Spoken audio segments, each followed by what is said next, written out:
الحمد لله النفس تبكي على الدنيا وقد علمت أن السلامة فيها ترك ما فيها. L'âme pleure pour cette vie d'ici-bas alors qu'elle sait pertinemment que la préservation, la réussite et le bonheur consistent à délaisser ce qu'il y a dans cette vie d'ici-bas. لا دار للمرء بعد الموت يسكنها إلا التي كان من قبل الموت يبنيها.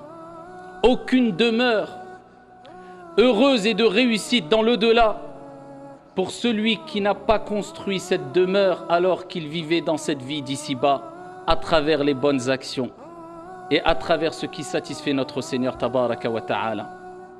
فإن بناها بخير طاب مسكنه وإن بناها بشر خاب بانيها. Si il a construit cette demeure alors qu'il vivait dans cette vie d'ici-bas, par le bien et le bon comportement, la bienveillance, les bonnes actions, les œuvres salutaires, eh bien il récoltera une vie heureuse et une demeure de bonheur. Contrairement à celui qui a construit sa demeure dans l'au-delà à travers des mauvaises actions ici-bas, eh bien il ne trouvera qu'une mauvaise demeure désagréable et il regrettera amèrement. Ayyuha al-ikhwatul kiram, notre première demeure parmi les demeures de l'au-delà, ce n'est autre que Al-Qabr Sunduq al-Amal, la tombe appelée aussi le caisson des actions. Bonne action ou mauvaise action. Uthman ibn Affan radiyallahu anhu wa arda, lorsqu'il évoquait le paradis et l'enfer, il ne pleurait pas comme il pleurait lorsqu'il évoquait la tombe et la première demeure de l'au-delà ou lorsqu'il se trouvait au pied d'une tombe. On l'a interrogé sur ce comportement et il dit tout simplement parce que la tombe, Al-Qabr, c'est la première demeure parmi les demeures de l'au-delà. Si cette demeure est bonne, le reste ne sera que meilleur. Et si cette demeure est mauvaise, le reste ne sera que pire et plus mauvais. Al-Qabr. Est-ce qu'on s'est déjà posé la question, quel sera notre état la première journée ou la première nuit dans notre tombe? Et c'est ce qu'on va voir, Inch'Allah. Ayyuha al-ikhwatul kiram, il faut savoir que nous allons quitter un jour ou un autre cette vie d'ici-bas. Ce soir, demain, après-demain, Allahu a'lam, dans tous les cas, on est tous unanimes sur la réponse à cette question, est-ce que nous allons mourir? Oui, nous allons mourir. Kullu nafsin dha'iqatul maut. Mais ce qui nous importe, ce n'est pas de savoir où et quand on va mourir, mais dans quel état on sera lorsqu'on va mourir. Et qu'est-ce qu'on a préparé pour notre mort? C'est le plus important. Amma, où tu vas mourir, quand tu vas mourir, ici n'est pas la question la plus importante à se poser.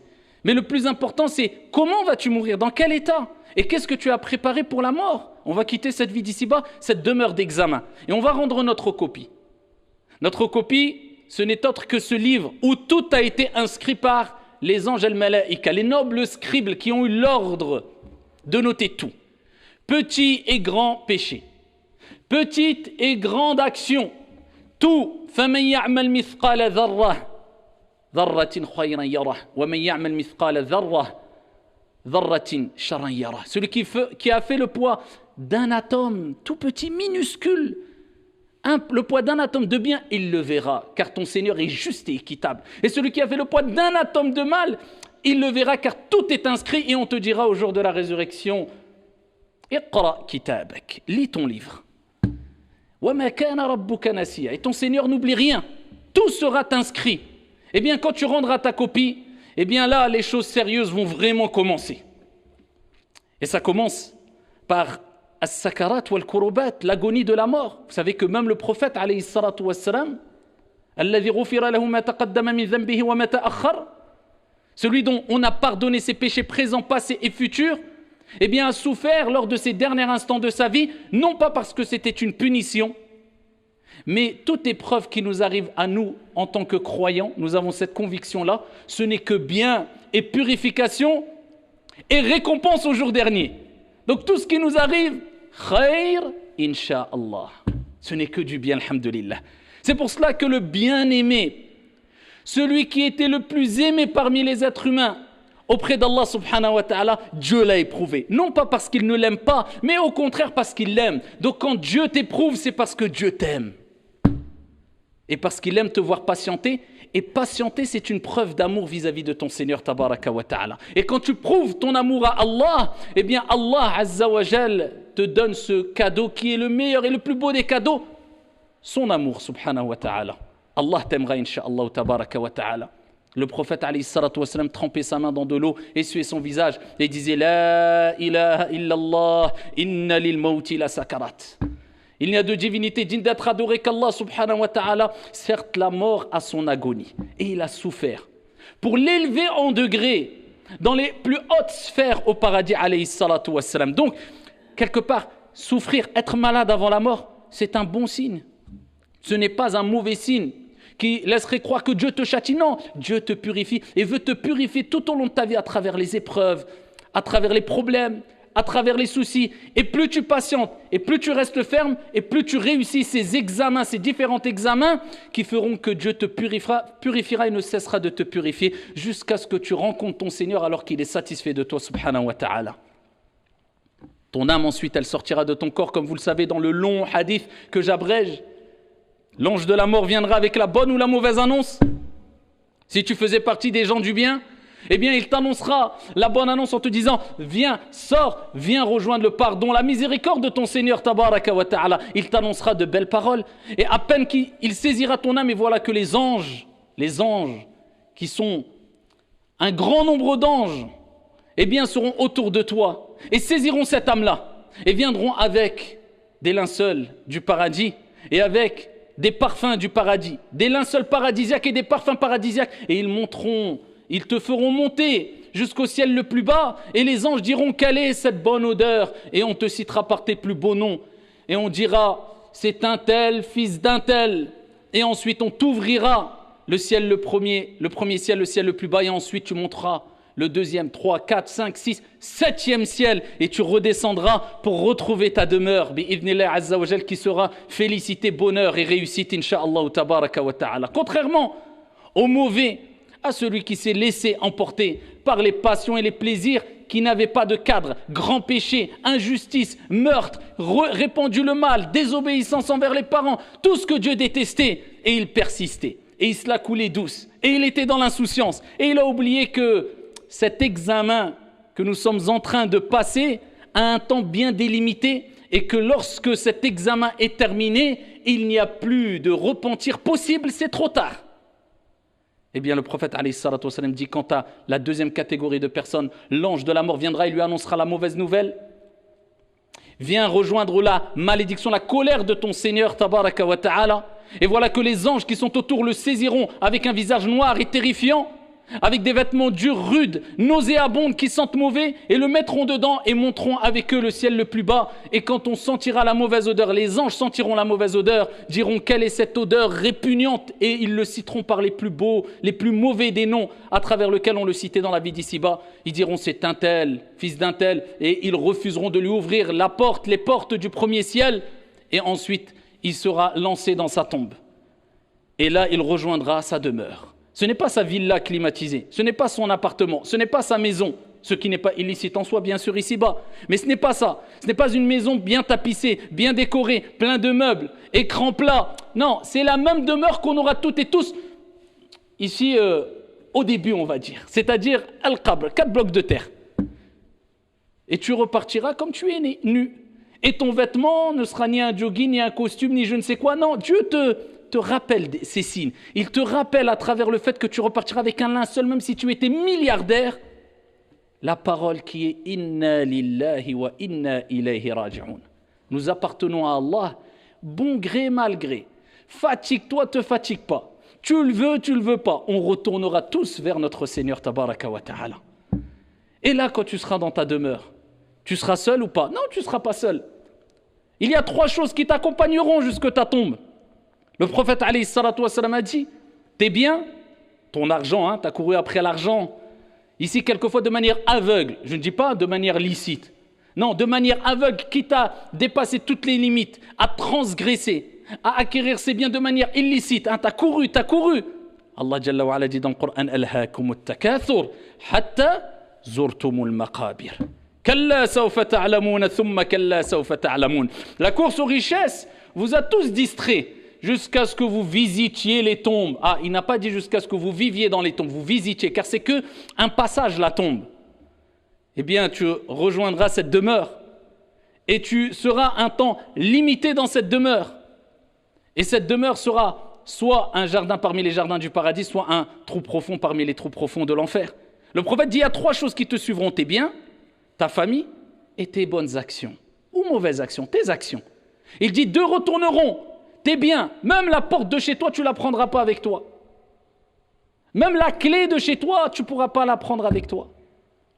J'ai acheté une maison quelquefois de manière illicite en passant par riba et tout, en étant très fier. On peut être fier si on l'a fait de manière licite et que cette vie d'ici-bas, ce matériel, même si tu as une villa avec piscine, si tu as ce que tu peux avoir ce que tu veux, personne ne peut rendre illicite ce que Dieu a rendu licite, mais à partir du moment où ça ne te détourne pas du rappel de ton Seigneur, ça ne te pousse pas à l'orgueil, ça ne te pousse pas au péché, à partir de ce moment-là, il n'y a aucun problème. Mais des gens qui sont prêts à transgresser tout pour avoir des grandes demeures, ils pensent que c'est l'objectif suprême. Pensez-vous qu'ils ont pu prendre avec eux ne serait-ce que la clé de chez eux? Les biens repartent, le prophète a dit.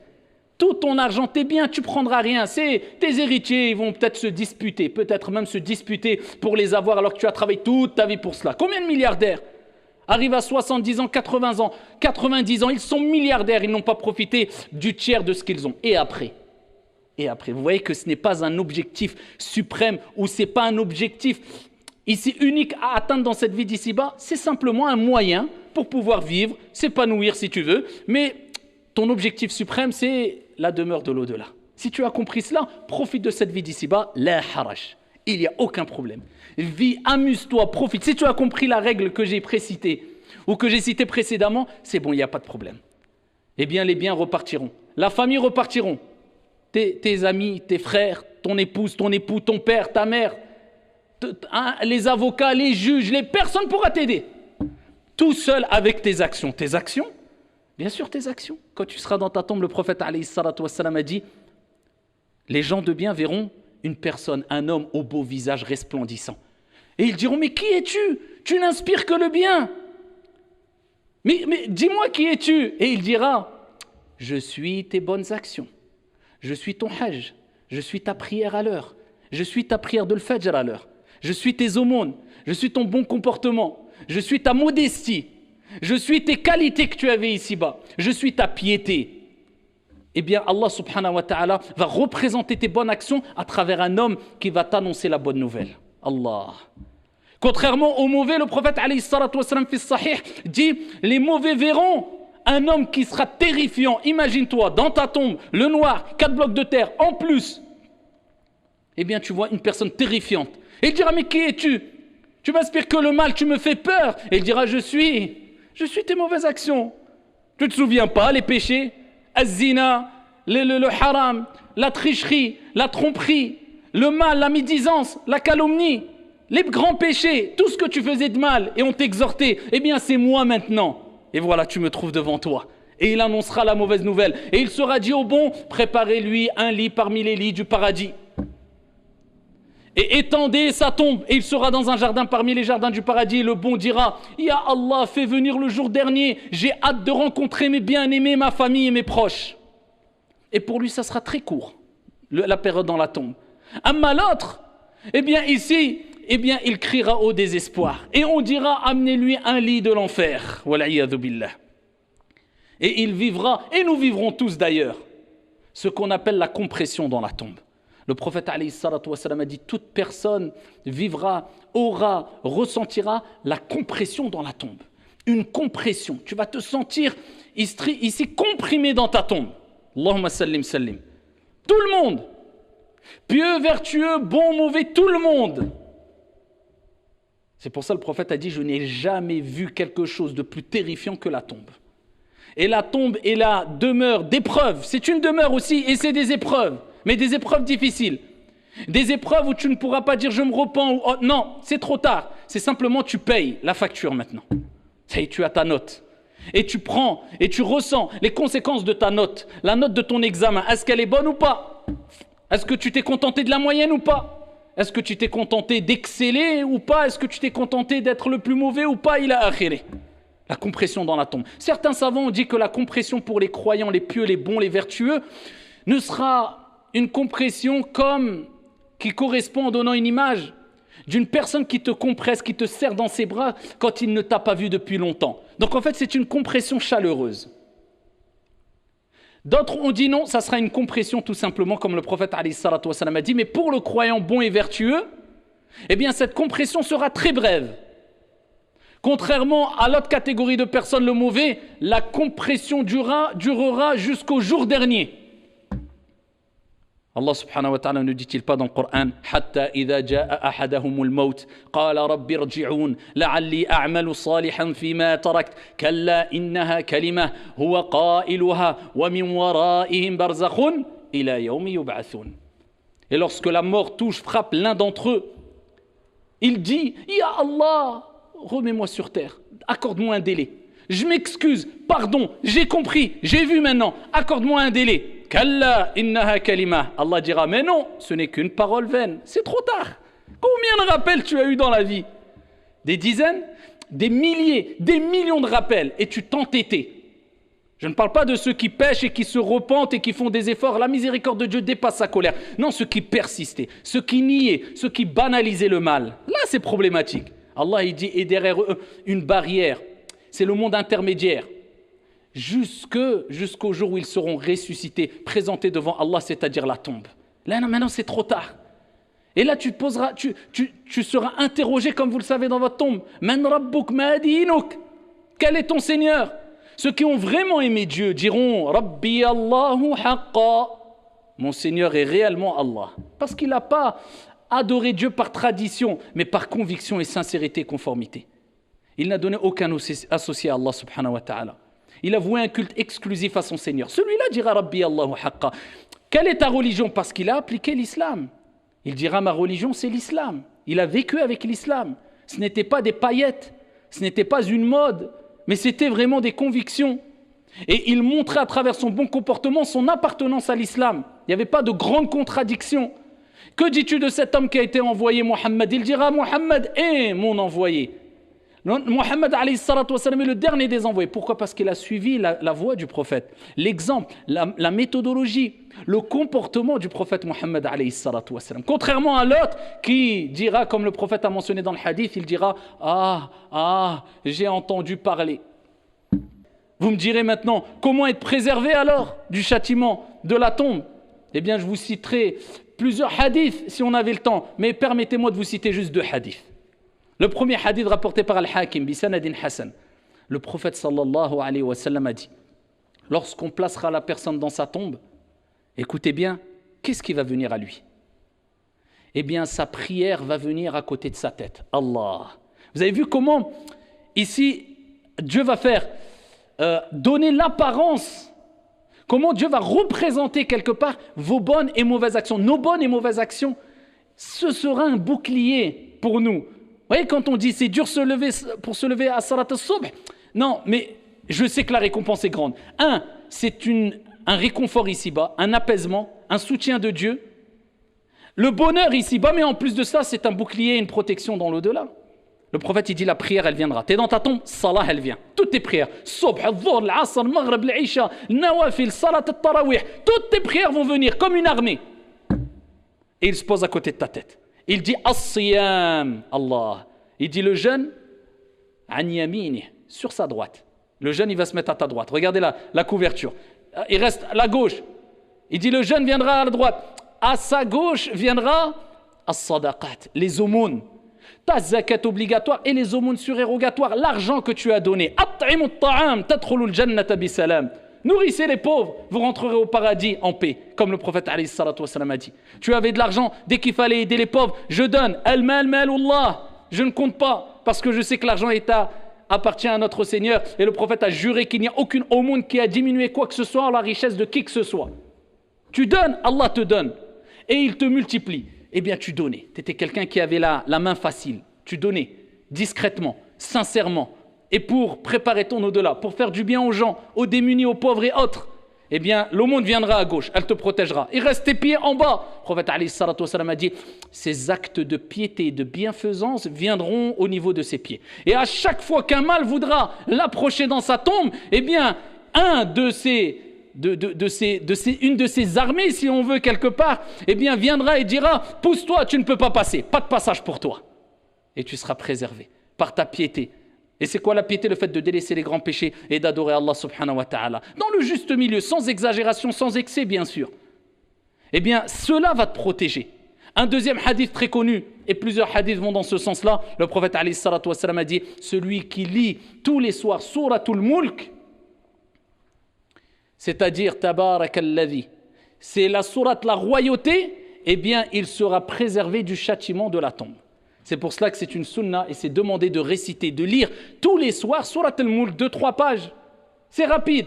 Si tu peux les lire tous les soirs et essayer de la méditer, de la comprendre et d'appliquer ce qu'il y a dans cette sourate. Et tous les jours tu lis Surat al-Mulk, ça sera une cause de ta préservation, insha'Allah wa tabaraka wa ta'ala, dans ta tombe contre n'importe quel mal qui peut te toucher.